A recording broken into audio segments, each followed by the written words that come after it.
A person describing a specific place and time, a specific situation, and a specific implementation of many of the things that Steve is looking at on a much broader scale.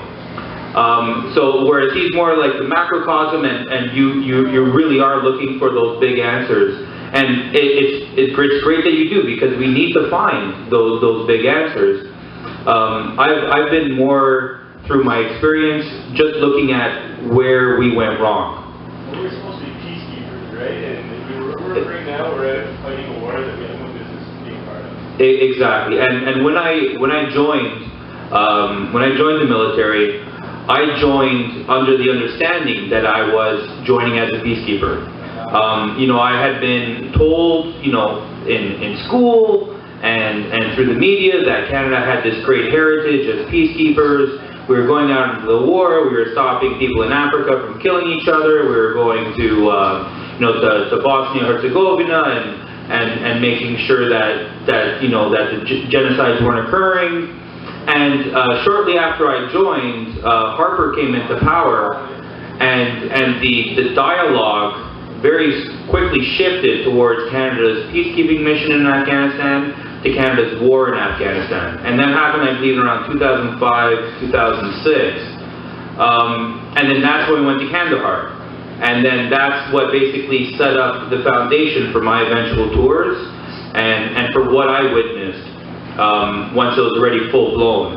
But 100%, it's because of things like that Steve's talking about, you know, these massive bureaucracies, and the desire to enforce will through violence on not specifically the Canadian people in my case, but to use our values and then to enforce those values on people over there. Well, we have no right to be doing it. Where we have no right to be doing it, and where we don't understand their specific problems, right? Yeah. So that's where I kind of stand on this. I was just really trying to capture something and turn it into a narrative, so that people could really see a problem that was really big and just kind of make sense of it in the story of one person and how they witnessed these kind of things unfold. I'll jump in and say that I think my book really just sort of gives a preliminary examination of some of the problems that we have in society today, like economic policy, monetary policy, police abuse, you know, overprotection, that kind of thing, military intervention in other nations. And I think Drew's book takes one of the issues I talk about, but he gets much more detailed in it because he's had the experiences that I've only read about. So he's really an authority and the expert on one of the particular issues that I tried to get into just a little bit.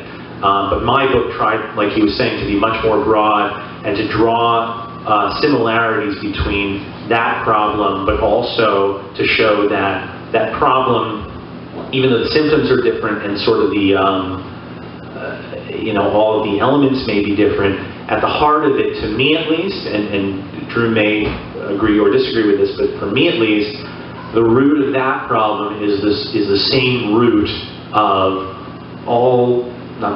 most of the other problems we see in society today.